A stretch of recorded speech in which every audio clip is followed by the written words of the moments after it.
Welcome to the Business Blast Podcast. I'm your host, Tyler Wagner. This episode is brought to you by Authors Unite. Authors Unite provides you with the support you need to finish your book.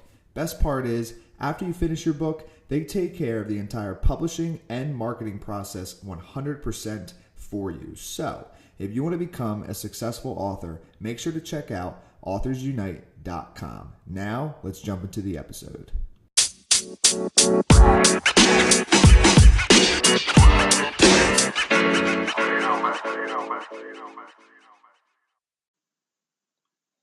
All right, everyone. Welcome back to another episode of the Business Blast Podcast. I'm your host, Tyler Wagner. And today I'd like to introduce you to our guest speaker, Eileen Mendel. Eileen is a business strategist, social media expert, life mastery consultant, motivational speaker, and author. And she hosts her own podcast, The Balanced Millionaire. So welcome to the show. Thank you, Tyler. Of course. Grateful to have you here. Let's dive into the first one. The first one I got for you is, what is the best story from your life that has an underlying valuable message? I would say I had observed, and I had actually gone on business trips with my dad. And my dad and my grandfather owned a business. Both of them were Holocaust survivors. And they started a business, an entrepreneurial business, in cattle dealing and farming from the ground up. They came from Germany, and they grew the business to a multi-million-dollar business, and they did that organically, but they also loved what they were doing, and they loved to help other people. So they were suppliers to just ordinary people who needed to have cattle or wanted to buy beef or lamb or goats or whatever, and my dad would arrange to get them the meat, or they would want the actual animals such as horses and goats and lambs as pets. So I observed that behavior, and I said, Dad, when things go wrong, like when his barn got on fire and he didn't have insurance at the time, I said, how do you deal with that? And he would always say, I shall prevail. And I remember that all the time, that no matter what goes wrong, you just keep on going, because if you love what you do and if you are helping other people and you get that satisfaction from the heart, that's what's very, very important. And what is the most valuable piece of information we should know that's within your expertise or industry? I would say that after having worked with multiple other consultants who have been my mentors, and I've worked with many over the last few years, I always observe that because they try to teach general material and teach it en masse rather than hone down and customize the material to a smaller group, they never really get to know you that well. And so I've learned that in order for you to move ahead, you've got to really understand your client at a much deeper level. And otherwise, your client doesn't want to stick around because they're not making any progress. And there's no satisfaction on the end of the teacher, the mentor, the coach, because I haven't done my best to support the client. So I think in order to grow your business, in my experience, you need to really get to know your client personally, professionally. You need to really understand them at a deeper level so that you can help them to scale their business. They can become a loyal client. They'll help you scale your business. So it works both ways.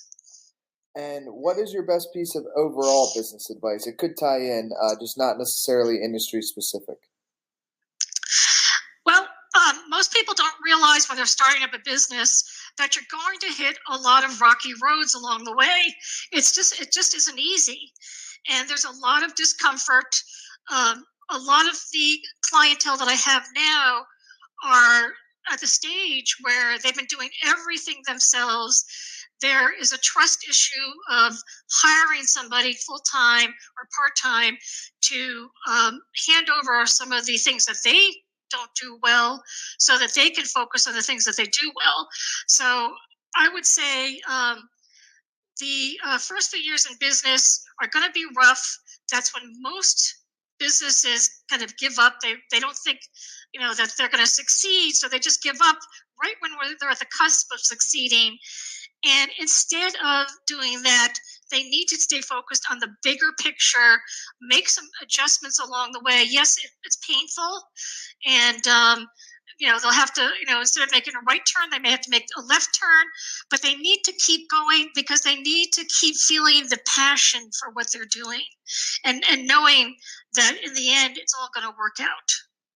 And if you could give your younger self one piece of advice, what would that be? I would say believing more in myself and my self-worth and not allowing others to force me off track with their own ideas and using my own intuition and own gut feelings to move myself ahead. Whenever as a younger person, you want to get advice from the outside, make sure you're doing the right things, but sometimes those don't jive. It doesn't match with your inside feeling like, no, I don't think that's the right way to go. So stick with your gut feeling, stick with your intuition, because that's usually right. So I didn't know that at the time, and now that I've learned that, even though I get some advice, it may be good or bad from other people, I always go with my intuition. And in your opinion, what is the key to happiness? I would say the key to happiness is to be in touch with that inner guidance system, your infinite self. Because if you, as I said before, if you listen to your inner self, your inner guidance, it will never lead you astray. So you have to be in touch with yourself, if you're going in a certain direction and you don't feel expanded, but you feel contracted, you have to stop there and think, what is it that I would love? What action do I need to take? What change in action do I need to do to make myself more, to feel better about it? So don't keep going in a direction that makes you feel emotionally contracted. Be very sensitive to what you're doing. And my mentor would always say, notice what you're noticing. If you're noticing dissatisfaction and hurt and pain, that means that you're not doing what you love. So step back, go inside, and figure out what it is what you need to do to change that. And what is the best book that you've read, and what was the number one thing you learned from that? Well, a book that always sticks in my mind is Simon Sinek's Start with Why, because I always ask myself that question. Not only do I ask myself, what would I love to be doing? I do that all the time, but I ask myself, why? Why am I doing it? What is it getting me to the next step? Is it bringing me closer to my goals and my vision? And what is your favorite quote and why? My favorite quote is from Henry Ford, and he said, if you think you can or you think you can't, you are both right. And I find that all the time with my prospective clientele when I'm having a strategy session with them, and I tell them, you have a chance to build your business to 7 figures.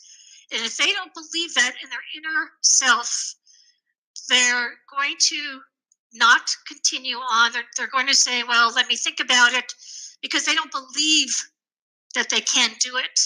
And so those are the people that I can't work with, because they don't believe in themselves. You have to believe that you're capable and you have the potential to do what your dream is telling you to do, what you'd love to do. And you have to keep going forward and be your own champion. And so it could work either way. It could work either way. You can either can or can't, but both are right. And I love that quote too. Thank you so much for coming on. The last one I have for you before we let you go is, where's the best place for people to find you online? They can go to my website. It's www.thebalancedmillionaire.com. Perfect. Thanks again for coming on. You're welcome, Tyler. The podcast you just heard was published with Anchor. Got something you want to say to the creator of this show? Send them a voice message using the Anchor app, free for iOS and Android.